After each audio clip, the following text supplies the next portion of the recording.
Gracias por estar de nuevo con nosotros en Páginas Vivas, conversaciones de ayer, hoy y siempre, desde la hemeroteca de la Biblioteca Nacional de Costa Rica. Hoy tenemos de nuevo la grata visita, la grata participación de la doctora Patricia Vega Jiménez, historiadora, comunicadora, investigadora de nuestros orígenes en muchas áreas, entre ellas la historia de los periódicos, y el tema que nos ocupa hoy se llama Risa y desazón en el periodismo costarricense, y señalamos los años 1890-1960. Gracias, doña Patricia, por estar de nuevo en Páginas Vivas. Muchísimas gracias a usted, Roberto, por la invitación. De verdad es un placer siempre venir a esta benemérita institución. Es la tercera ocasión en la que la doctora Patricia, Patricia Vega está con nosotros, y justamente el tema de hoy, como casi todo lo que la doctora Patricia Vega ha investigado, tiene un sustento poderosísimo en las páginas históricas de los periódicos nacionales y extranjeros que forman esta vasta colección. Entonces, en este caso, doctora, hablamos de el semanario, el Noticioso Universal, un semanario pionero que duró apenas 2 años, de 1833 a 1835.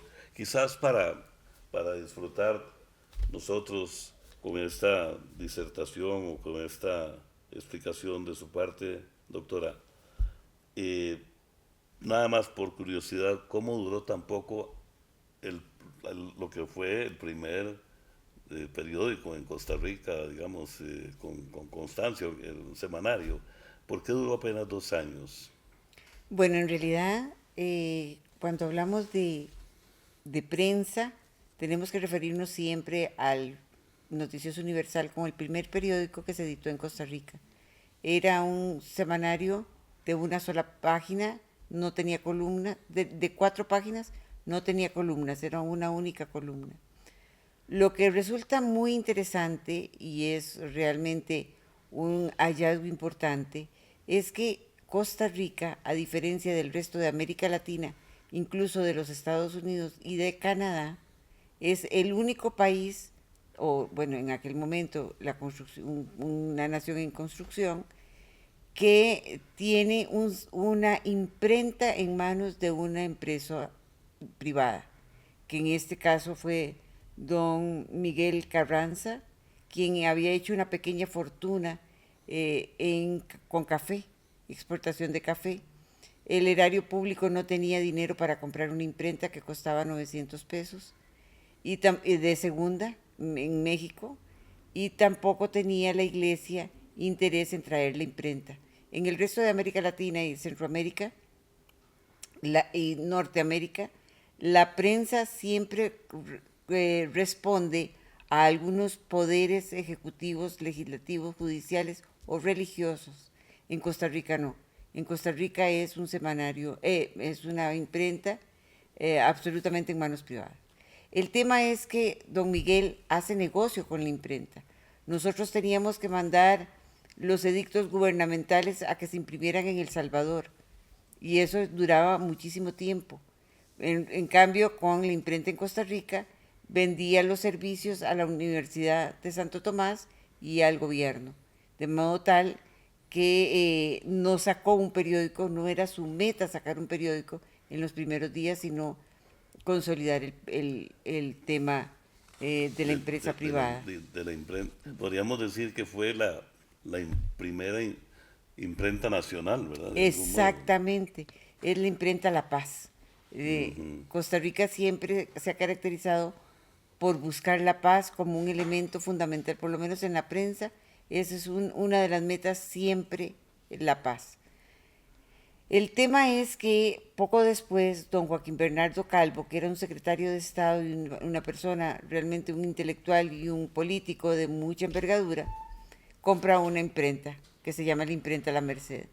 Y ahí empieza a editar inmediatamente el Noticioso Universal como semanario, el primero que sale en Costa Rica. El problema es que Joaquín Bernardo Calvo tenía problemas con Braulio Carrillo y cuando este entró al poder, simplemente le dijo: usted debe los impuestos del diezmo de Cartago, por lo tanto le confisco su imprenta y me la dejo yo. Y se la dejó el Estado. Eso obligó a que el periódico se dejara de circular, o sea, de imprimir, Claro. porque no había forma posible de hacerlo de otra manera. Pero lo que es interesante para nuestros efectos sobre este periodismo satírico o periodismo de humor es que desde el primer número del Noticioso Universal el humor siempre estaba inserto en la prensa. Si lees con cuidado el Noticioso Universal, te das cuenta de que está firmado por la cucarachita, por el conejito o por cualquier otro elemento o animal que Sí, sea común, la cucarachita, que sea común en Costa Rica. sí. O el gato que se vuelve célebre después. El gato que se vuelve célebre, exacto. Y el gato va a tener una connotación muy interesante porque eso significa una persona lista, astuta, capaz de ver más allá de sus propios ojos, de sus propias distancias.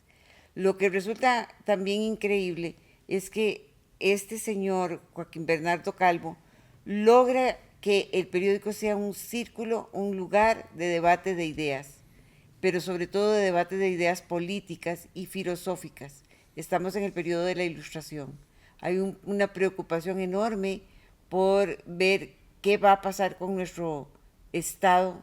Estamos hablando de 1833, acabábamos de independizarnos de España y no teníamos una claridad hacia dónde íbamos. Pero entonces don Joaquín Bernardo Calvo usa las páginas del periódico precisamente para eso, para que se discutan las ideas de la construcción de un Estado-nación.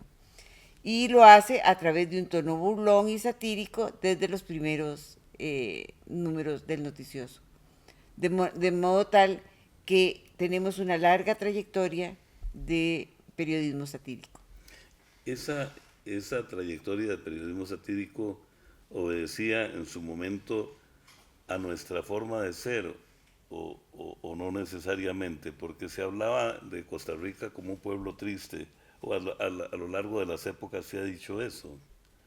Es decir, uno ve en Noticioso Universal y en estas publicaciones que vamos a estar viendo conforme transcurre la entrevista, que había una gran chispa, pero era de los que imprimían, de los que hacían el periódico o Ajá. retrataban justamente, me imagino que era toda una sensación adquirir el periódico y tenía una repercusión en la sociedad, por lo menos en San José.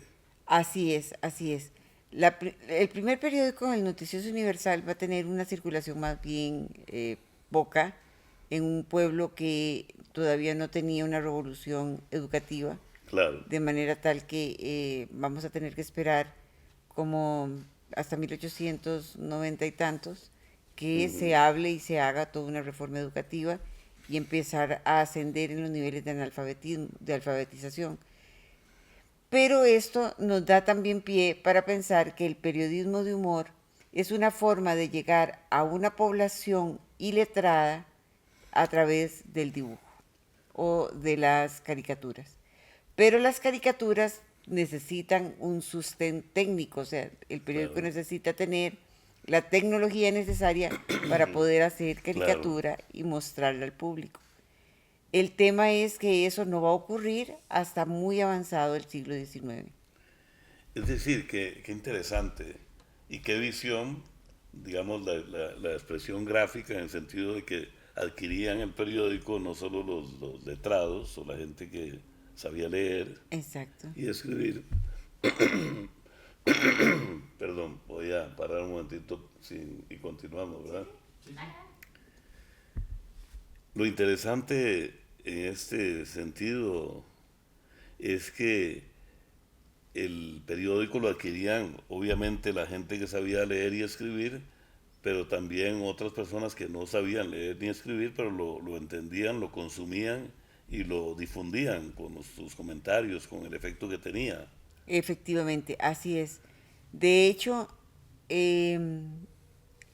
a ver, este periodismo satírico, burlón, que llegaba a la gente de una manera muy clara y era comprensible el mensaje para una población enorme, o enorme no, o sea, más allá de la gente que sabía leer y escribir, va a ser una característica que encontramos en el antiguo régimen en Francia, por ejemplo. Ya. Hay un autor, para mí uno de las personas más brillantes en historia de la comunicación, que se llama Darton, Robert Darton, que él habla de los libelos y de las caricaturas contra el rey, contra María Antonieta, contra la gente que estaba en ese momento en el proceso de Revolución Francesa. Y resulta que la gente buscaba esos periódicos y esos esquemas, esos dibujos, para convencerse de que el rey tenía que salir del palacio. Y son fundamentales en el proceso de Revolución Francesa. Interesante, es decir, hay un sentido entonces crítico, punzante, directo, a través de no solo de los artículos que se publicaban, sino de ese periodismo gráfico. Pero vamos a hablar con la doctora Patricia Vega en la segunda parte de nuestro programa. Vamos a ampliar toda esta conversación y el por qué risa y desazón. Vamos a dar una pausa y ya volvemos.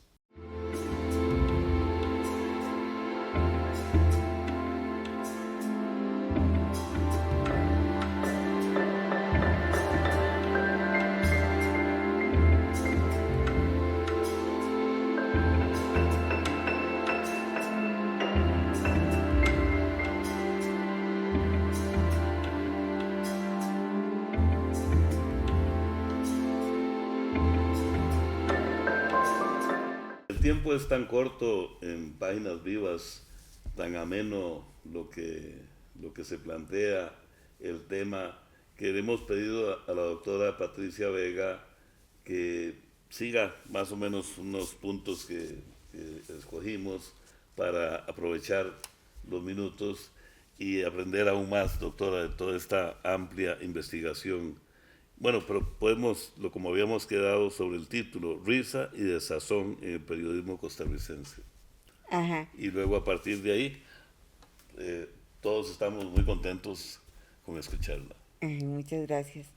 Sí, le puse risa y desazón a una investigación que hice sobre el periodismo de humor, porque realmente algunas cosas causan risa, pero también son muy, muy hirientes con el contrincante. O sea, la persona aludida pueden llegar a ser crueles incluso en ese periodismo de humor y de desazón. ¿Por qué hablo de esto? Bueno, porque finalmente un eje fundamental del periodismo satírico y de humor es la política electoral. Claro. Entonces, cada vez que venía una campaña política, el número de periódicos satíricos aumentaba vertiginosamente. Y no solo aumentaba, sino que eran cada vez más hirientes, cada vez más puntillosos, cada vez más hirientes, sutiles, subliminales, comprometidos, políticos, o sea, en realidad filosóficos e incluso humanistas. Claro. Ese mensaje hiriente se daba más o les facilitaba más a través de los dibujos, de la caricatura, que del texto mismo.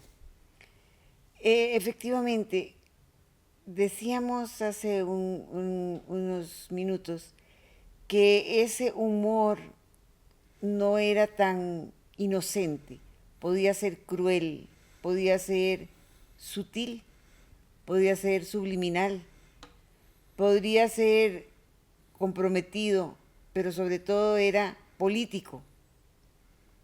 Y de alguna manera se fue conformando, y en esto hay una tesis doctoral excelente de Joy Richard Aglin Fonseca, que hizo sobre la caricatura en Costa Rica, la forma como la identidad nacional se refleja o se construye también desde esa perspectiva del periodismo de humor. Y efectivamente eso es clarísimo en las 37 portadas que tiene el portal de la Biblioteca Nacional. De los 37 periódicos, analizamos en esta oportunidad las portadas, por ejemplo, y realmente es impresionante la forma como el periodismo de humor se convierte en un eje fundamental de la construcción nacional de Costa Rica, de la construcción del Estado.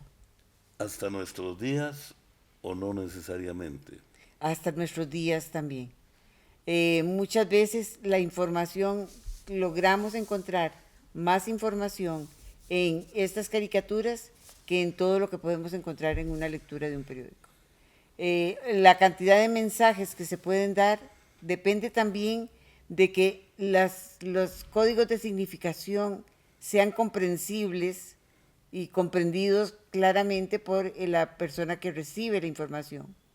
Entonces, en Costa Rica, por ejemplo, el gato era un término, un semanario de humor que refería a este animal listo, con Sí, picardía, atrevido, traicionero, exacto, que se usaba mucho en campañas electorales. taimado, Exactamente.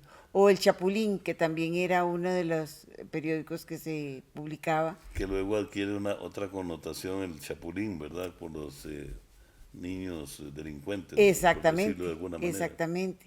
Que al principio era ese animal pendenciero, pero que podía hacer mucho daño por detrás, pero luego se convierte en precisamente en bandoleros o personas inescrupulosas que hacen daño. El, el periodismo entonces en síntesis está muy referido y está muy de la mano de la política electoral.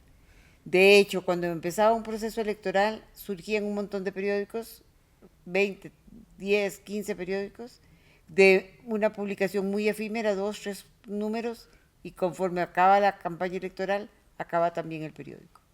Pero lo que es interesante, y reitero, esto es una idea que ya he externado, que igual como ocurrió en Francia, de alguna manera la población se nutrió más de información a través de las caricaturas que a través de la prensa escrita. Y yo creo que eso es un tema a investigar muy pronto, que nos podía dilucidar cómo era la forma en que se consumían los periódicos de aquella época. Claro. Tenemos como buena noticia el hecho de que en el portal de la Biblioteca Nacional está todo este material gráfico que hemos venido presentando en la conversación con la doctora Patricia Vega, pero ¿cómo puede hacer el público interesado, doctora, para leer esta investigación suya? En realidad no la he publicado aún. La construí pensando en ser colaboradora de un libro que se publicó en la Universidad de Valencia, en España, pero luego no la terminé, nunca quedé completamente satisfecha y nunca tuve tiempo de retomarla hasta ahora, que la vuelvo a retomar y creo que se podría publicar relativamente pronto. Una cosa importante que pasa en los periódicos de humor de Costa Rica es que se nutren de la picardía popular. Ajá. Y de alguna manera los periódicos humorísticos son formas de denuncia, son ironías que transmiten ira, impotencia, desconsuelo ante las condiciones socioeconómicas y políticas. O sea, la información que contienen estas caricaturas son realmente impresionantes si se les da un seguimiento y un análisis icónico a estas figuras.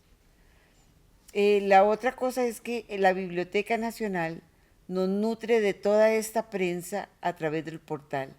Y ese portal es básico y fundamental para cualquier investigación sobre historia del periodismo o de la comunicación social incluso en este templo del conocimiento. Y es que este portal de la biblioteca es de los mejores portales del mundo, y esto que yo he tenido que vivir el suplicio de diferentes portales en diferentes momentos, y realmente el de la Biblioteca Nacional no tiene parangón. Eso nos llena de orgullo. Doctor, hay un detalle que tiene que ver en ese contexto de lo que estamos conversando. Un texto era demandable, por decirlo de alguna manera, un texto insultante podía caber en la demanda contra el periodista o contra el medio, pero una caricatura no. Exactamente, una caricatura no. Ese es un buen punto, un punto fundamental, básico. Y es que entonces podías expresar todo lo que querías, por ejemplo, vestir a la presidencia de la República de mujer, mostrarlo como una mujer para dar una idea de que es débil, de que no puede con el poder en sus manos, y por lo tanto lo exponen así y no son motivo de censura. Qué interesante. En una cultura obviamente machista. Absolutamente, absolutamente. ¿Cómo evolucionó luego bueno, es que estamos ¿por qué hasta el año 1960? Porque sería muy interesante que hiciéramos luego otra conversación en cuanto a todo eso hasta nuestros días, ¿verdad? Pero ¿qué marca los años de 1890 al 60? En el 60 las cosas cambian mucho porque la tecnología cambia, y conforme avanza el siglo XX hasta llegar a los finales, tenemos computadoras, tenemos programas de computación, tenemos unas condiciones completamente distintas a las que ya hemos tenido. Lo otro importante de señalar es que son periódicos también de denuncia social, y son periódicos alternativos a los existentes. Por tanto, creo que se convierten en una alternativa a la prensa hegemónica. Claro. De alguna manera influye el hecho tan circunstancial de que el señor Carranza, como empresario privado, quiera la imprenta, y que luego Joaquín Bernardo Calvo también, digamos, marca la competencia, por decirlo sí, de alguna manera, en esa disputa a través de los años de la prensa independiente en el país versus, digamos, la visión estatal o la voz del gobierno.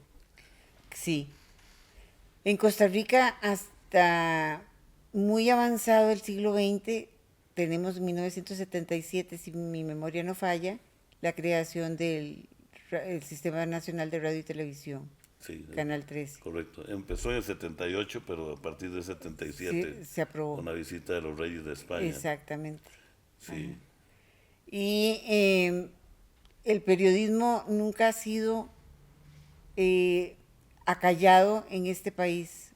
O sea, siempre ha habido posibilidad de discutir las ideas con respeto y en paz, que esa ha sido, como decía al principio, la tónica es la paz, que esto no ocurre tan fácilmente en el resto de los países de América Latina. Y eso nos ha hecho diferentes. Diferentes. Quiere decir, sí, doctora, que, como se dice popularmente, hay cosas que no cambian, ¿verdad? Ah, así es. Y que debemos agradecer un poco a estos pioneros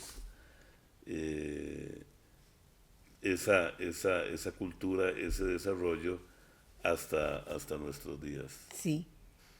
Tal vez para agregar una última cosita, una de las condiciones, una característica de las caricaturas que se exponen es que no hay mujeres. son hombres vestidos de mujer, pero las mujeres nunca se usan en las caricaturas. Y yo no sé si es porque no tienen una participación política clara hasta después del 49 o si es porque consideraban irrespetuoso o no necesario mostrar la imagen de una mujer. Doctora, muchísimas gracias. No, gracias a ustedes, por favor.